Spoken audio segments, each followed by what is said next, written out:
हामी भन्छौँ भाग्य हाम्रो आफ्नै हातमा छ। कति भन्छन् कि भाग्य आफैले लेख्नुपर्छ।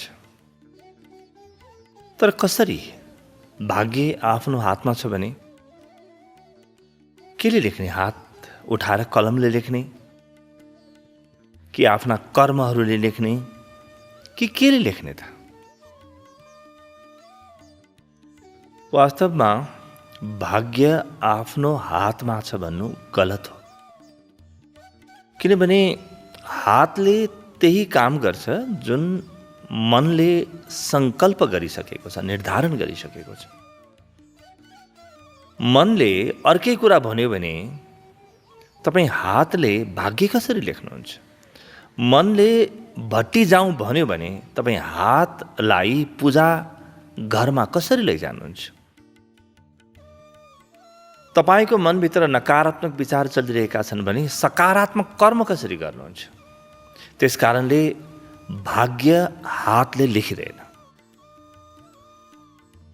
हातको बिचारा कुनै दोष छैन, न उसको कुनै योगदान छ।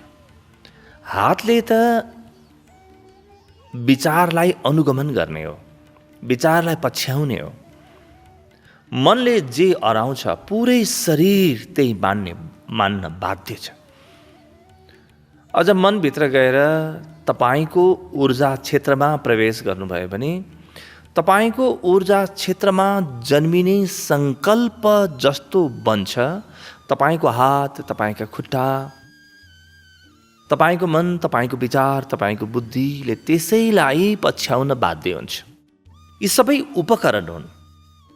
त्यही भएर बहिर्करण र अन्तस्करण भनिन्छ। भित्रका करण र बाहिरका करण, भित्रका उपकरणहरू र बाहिरका उपकरणहरू। कर्ता त व्यक्तिभित्रको ऊर्जा क्षेत्र हो, त्यो संकल्प हो व्यक्तिभित्रको। त्यसकारणले हातले भाग्य लेख्ने होइन। भाग्य आफ्नो संकल्पले लेखिन्छ। मेरो संकल्प जस्तो बन्छ मेरो जीवन त्यस्तै बन्न थाल्छ। त संकल्पलाई कसरी निर्धारण गर्ने? आजसम्म म नकारात्मक सोचबाट पीडित थिएँ, शरीरमा रोग थियो, मनमा अशान्ति थियो, कुनै पनि काममा सफल भइरहेको थिएन, जीवन आफूले चाहेको बाटोमा गइरहेको थिएन भने अचानक म कसरी संकल्पलाई परिवर्तन गरौँ त? यसका लागि यो गहिरो रहस्य बुझ्नुपर्छ। रहस्य के हो त? तपाईले आफूभित्र गएर हेर्नुभयो भने त्यहाँ दुईटा तत्त्व फेला पार्नुहुन्छ। एउटा शून्यता, अर्को सक्रियता। एउटा शून्यता छ, अर्को गतिशीलता छ। कहाँ? हाम्रो ऊर्जामा, हामीभित्र जहाँ विचारहरू जन्मिन्छन्, जहाँ संकल्पहरू जन्मिन्छन्, जहाँ मनले कुनै निर्णय गर्छ, त्यो ठाउँमा गएर हेर्यो भने एउटा शून्यता छ र अर्को सक्रियता छ।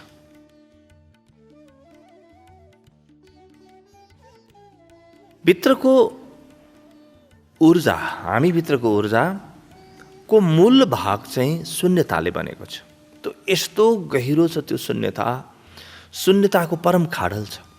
र शून्यता भयो, त्यसपछि थोरै सक्रियता, शून्यता, सक्रियता, शून्यता, सक्रियता, यसरी चलिरहन्छ भित्रको ऊर्जा। यो चाहिँ अर्को तरिकाले भन्न सकिन्छ silence dynamism, silence dynamism, silence dynamism, silence activity, silence activity. वा अर्को तरिकाले पनि भन्न सकिन्छ शिव शक्ति, शिव शक्ति, शिव शक्ति। त्यो भित्रको शक्ति, त्यो भित्रको सक्रियता वा त्यो गतिशीलतालाई केले प्रभाव पार्छ? भित्रको त्यो शून्यता, भित्रको शान्ति र भित्रको मौनले प्रभाव पार्छ, त्यसले प्रभावित गर्छ। यदि कुनै माटो मलिलो छैन, उर्वर छैन भने मैले जतिसुकै राम्रो बिउ लगेर रोपे पनि त्यसले उपयुक्त प्रकारको फल दिँदैन, आशातीत फल दिँदैन। त्यो बिउ हो भित्रको शान्ति क्षेत्र वा भित्रको त्यो निस्तरङ्ग क्षेत्र, त्यो अकम्प क्षेत्र जहाँ कुनै तरङ्ग छैन, बिल्कुल निस्तरङ्ग छ, जहाँ कुनै कम्पन प्रवेश गर्दैनन्, जुन निष्कम्प छ। त्यो क्षेत्रलाई पहिले खोज्नुहोस्। हामी के गर्छौँ भने म अशान्त भएँ वा म कुनै पनि काममा असफल भएँ भने आत्तिएर हडबडाएर झन् अर्को काम गर्ने प्रयास गर्छौँ, अर्को काम गर्ने प्रयास गर्छौँ, झन् अर्को काम गर्ने प्रयास गर्छौँ। भित्रको त्यो शून्यताको क्षेत्र, भित्रको त्यो क्षेत्र जहाँ सबै कुरा बन्द छन्, त्यो क्षेत्रलाई नछोइकन मात्र कर्म गरेर कुनै पनि नयाँ परिणाम आउँदैन। तपाईको मनभित्रको ऊर्जा पुरानै छ, तपाईँ नयाँ कर्म गर्न खोज्नु भएको छ। तपाईँ जेसुकै गर्नुहोस्, तपाईँ नोकरी छोडेर जागिर छोडेर सगरमाथा चढ्नुहोस् कि सगरमाथा चढ्ने काम छोडेर व्यापार गर्नुहोस्, तपाईभित्रको ऊर्जा जबसम्म स्थिर हुँदैन, शान्त हुँदैन, तबसम्म तपाईले कुनै पनि कर्म गर्नुभयो भने सफलता आउँदैन। किनभने त्यो शान्ति, त्यो स्थिरताले मात्रै त्यो कर्ममा बल दिने हो। परमहंस रामकृष्ण भन्ने गर्नुहुन्थ्यो, हेर, दुई प्रकारका अवस्था हुन्छन्। तिमी यदि आफ्नो डुङ्गा लिएर नदीमा गइरहेका छौ भने हावाको गति हेर, यदि वायुको गति तिम्रो विपरीत छ भने एकछिन बस, तिमी जतिसुकै त्यो नाउलाई ख्याउ, तिम्रो ऊर्जा मात्रै सकिन्छ, तिमी आफ्नो गन्तव्यमा पुग्न निकै गाह्रो हुन्छ। एकछिन पर्ख। हावाहरू जब विपरीत चलिरहेका छन् त्यतिखेर कहीँ शून्यतामा स्थिर हो, कहीँ बसिराख, र जब हावाहरू तिम्रो अनुकूल बग्न थाल्छन्, तिम्रो दिशामा बग्न थाल्छन्, तिम्रो गन्तव्यतिर बग्न थाल्छन्, त्यतिखेर तिमीले धेरै मेहनत गर्नै पर्दैन। तिम्रो त्यो नाउलाई ती हावाहरूले पनि मद्दत गर्छन् गन्तव्यमा पुर्याउनको लागि। पुरै ब्रह्माण्डले तिमीलाई मद्दत गर्छ यदि तिमीले बाहिरको होइन, भित्रको परिस्थितिलाई आफ्नो अनुकूल बनायो भने। अर्को व्यक्ति हुन्छ जो हडबडाइरहेको छ, आँधी छ, विपरीत हावाहरू चलिरहेका छन्, तर उसलाई हतार छ, उसले कुनै पनि स्थितिको मूल्याङ्कन गर्न जान्दैन, हडबडाहट छ। ऊ निरन्तर आफ्नो नाउ ख्याउने प्रयास गर्छ, तर आफ्नो ऊर्जालाई पुरै स्खलित गरेर आफ्नो गन्तव्यसम्म पुग्न असफल हुन्छ। त्यसकारणले यो हावाहरूको दिशालाई हेर्ने हो। त्यो हावा बाहिरको होइन, त्यो हावा मनभित्रको हावा हो। तपाईको भित्र अन्तस्थलको हावा हो, अन्तस्थलको त्यो आँधी बेहोरी हो। यदि तपाईँ आफूभित्रको शान्तिमा प्रवेश गर्न सक्नुभयो भने त्यो शान्तिको क्षणले, त्यो शान्तिको गहिराईले पुराना असफलताका दागहरूलाई पुरै मेटिदिन्छ। तपाईभित्र म सक्दिनँ, मैले गरेर हुँदैन, मेरो पुरानो अनुभवले यो काम गर्न मिल्दैन, यो काम गर्न सकिँदैन, यसमा सफल हुँदैन भन्ने जति पनि कुराहरू छन् त्यसलाई पुरै तोडिदिन्छ। अतीतबाट सम्बन्ध विच्छेद गर्छ। तपाईका सकारात्मक अनुभवहरूलाई बाँकी राख्छ, शेष राख्छ। त्यसैलाई शेष नाग भनिन्छ। शेष नाग चाहिँ रहन्छ, तर नकारात्मक अनुभवहरू सबै जलेर स्वाहा हुन्छन् त्यो शान्तिको गहिराई। त्यही हो भित्रको गहिराईलाई नाप्ने तरिका। तपाईँ कुनै पनि बेला पुरानो कुराहरूबाट मुक्त हुनुहुन्छ, तपाईँ पुरै नै तपाईँको मनमा केही पनि चलेको छैन, तपाईँको मन स्थिर छ, स्तब्ध छ, विचारहरू शान्त छन्, हो त्यो घडी सबैभन्दा महत्त्वपूर्ण घडी हो।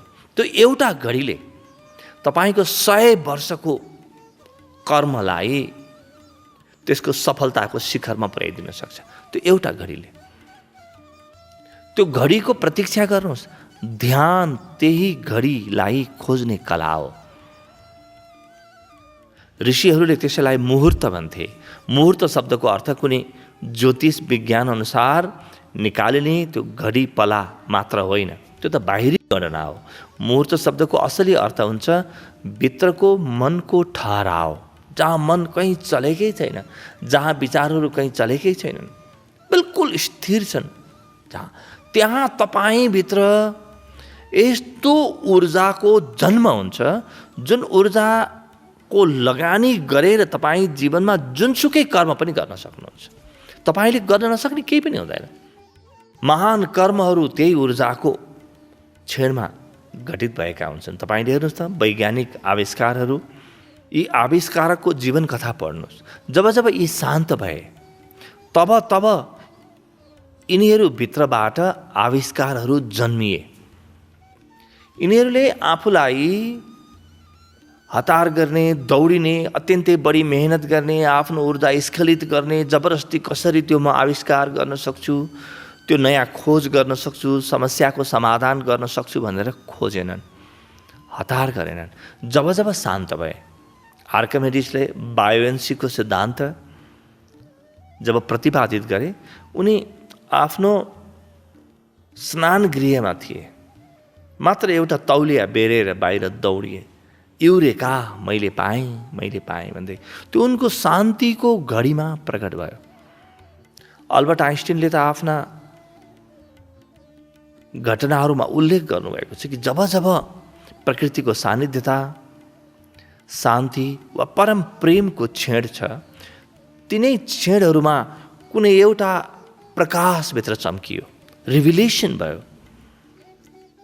कुनै कसैले केही कुरा भनेर गयो, कोही व्यक्ति होइन, कुनै शक्तिले खोजिरहेको समस्याको समाधान दिएर गयो, भित्र जलास आयो, एउटा झिल्को बले चाहिँ, बिजुली चम्किए चाहिँ, भित्र कतै एउटा स्फुर्णा भयो र त्यो स्फुर्णामा सबै कुरा स्पष्ट देखियो। अन्धकार थियो, तर एकपटक बिजुली चम्किएको मात्र के थियो कि केही सेकेन्डलाई भए पनि सबै कुरा स्पष्ट भयो र त्यहाँनिर समाधान जन्मियो, देखियो समाधान के हो। यी सारा समाधानहरू, सारा आविष्कारहरू अन्तस प्रेरणा हुन्, यी बाहिरी मेहनतका परिणाम होइनन्। मेहनतले के गर्छ? तपाईँको सक्रियतालाई बढाउँछ। सक्रियतालाई बढाउँदाखेरि तपाईँ शान्त हुने सम्भावना बढ्छ। शान्तिले सक्रियता बढाउँछ, सक्रियताले शान्ति बढाउँछ। त तपाईँ जति सक्रिय हुनुहुन्छ, जति तपाईँ क्रियाशील हुनुहुन्छ, उति तपाईँ ध्यानमा जाने, आफूभित्रको मौनमा, आफूभित्रको प्रेरणा क्षेत्रमा प्रवेश गर्ने सम्भावना बढी हुन्छ। तपाईँको चेतना टक्क रोकिन्छ।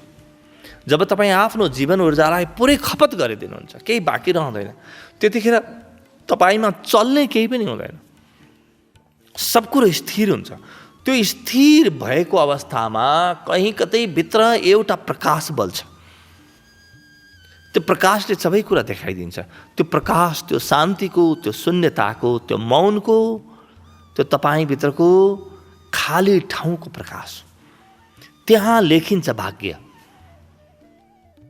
त भाग्य लेख्ने कला के हो? भाग्य लेख्ने कला हो आफूभित्रको मौनलाई स्पर्श गर्नुहोस्, आफूभित्रको शान्तिलाई छुनुहोस्, त्यो शान्तिसँग एक हुनुहोस् र त्यहाँ तपाईँले प्रेरणा भेट्नुहुन्छ। या त तपाईँले अन्तसको प्रेरणा भेट्नुहुन्छ, जुन प्रेरणा पुरै प्रकृतिले तपाईँलाई पठाइदिएको हुन्छ, या तपाईँ आफ्नो मनले केही गर्न मन छ भने पनि त्यो सङ्कल्पलाई, त्यो निर्णयलाई त्यो गहन शान्तिमा लगेर रोप्नुहोस्। प्रकृति शब्द पनि बडो अद्भुत छ। प्रकृति शब्दको अर्थ नेचर हुँदैन। प्रकृति भनेको के हो? बन्नुभन्दा पहिलेको अवस्था, कृति हुनुभन्दा पहिलेको अवस्था। कृति के हो? सक्रियता हो। त्योभन्दा पहिलेको अवस्था के हो? शान्ति हो। त्यो अव्यक्त शान्ति जहाँ बिल्कुल सबै कुरा स्तब्ध छ, जहाँ अन्धकारमा छ सबै कुरा, कुनै पनि कुरा प्रकाशमा आइसकेको छैन, त्यो अवस्थालाई प्रकृति भनिन्छ। अनमेनिफेस्ट अव्यक्त अवस्था हो प्रकृति। त्यतिखेर तपाईले आफ्नो भाग्य लेख्न सक्नुहुन्छ। र त्यो भाग्य लेख्ने बनाइ पनि बडो अद्भुत छ। त्यो शान्तिको गहिराई आफ्नो आज्ञा चक्रबाट मात्र छुन सकिन्छ। त्यो शान्तिको गहिराईमा तपाईको तेस्रो नेत्र वा आज्ञा चक्र सक्रिय हुन्छ। अशान्तिमा त बाहिरका दुईटा आँखा मात्रै सक्रिय हुन्छन्। गहन शान्तिमा आँखा बन्द हुन्छन्। हेर्नुहोस् त, तपाईँ कहीँ कुनै एकदम सुन्दर ठाउँमा पुग्नुभयो वा आफूलाई मन परेको मान्छे भेट्नुभयो वा प्रकृतिको छटाबाट आह्लादित हुनुभयो भने तपाईँ आँखा खोल्नुहुन्न, आँखा एकछिन बन्द गरेर त्यसलाई पिउन खोज्नुहुन्छ। किन? त्यो गहन सौन्दर्यको अनुभूति बाहिरका दुईटा आँखाले पिउनै सक्दैनन्। आँखाको सिमाना छ, त्यही भएर आँखाहरू बन्द भइदिन्छन् ताकि तेस्रो आँखाले पिउन सकोस्। तेस्रो आँखा प्रकाश आँखा पनि हो, प्रकाश दृष्टि हो, त्यो प्रकाश चक्षु हो, त्यो दिव्य चक्षु हो। त्यो तेस्रो आँखाले पिउँछ भित्रबाट। जति असफल भए भन्ने लाग्छ त्यति ध्यानको प्रयास बढाउनुहोस्। तपाईसँग अरू कुनै विकल्प छैन। मनुष्यसँग अरू कुनै विकल्प नै छैन। जुन दिन मनुष्य जाग्छ त्यस दिन मनुष्यले देख्छ कि 100औं घण्टा मेहनतभन्दा 10 मिनटको ध्यान ठुलो हो। 100औं घण्टा शारीरिक परिश्रमभन्दा 10 मिनटको ध्यान ठुलो हो। त्यहाँ जन्मिन्छ आफ्नो भाग्य, त्यहाँ लेखिन्छ आफ्नो भाग्य। कसैले जन्माउँदैन। त्यो प्रेरणा दिने पनि अरू कोही छैन। तपाईँ भित्रकै त्यो पूर्ण चेतन मनले प्रेरणा पठाउँछ। त्यो सुपर कन्सियस माइन्डले तपाईँलाई प्रेरित गर्छ। त्यो तपाईँकै क्षमता हो। आफ्नो क्षमतालाई चिन्न आफूभित्र प्रवेश गर्नुपर्छ। आफ्नो क्षमतालाई चिन्न रोकिनुपर्छ, दौडिनु हुँदैन। आफ्नो क्षमतालाई चिन्न बाहिर कतै खोजेर पाइँदैन। अरूले मलाई के भन्छन्, अरूको दृष्टिमा म कस्तो छु, कसले मलाई राम्रो भन्छन्, नराम्रो भन्छन्, यो मूल्याङ्कनले कहिले पनि आफूलाई चिन्न सकिँदैन।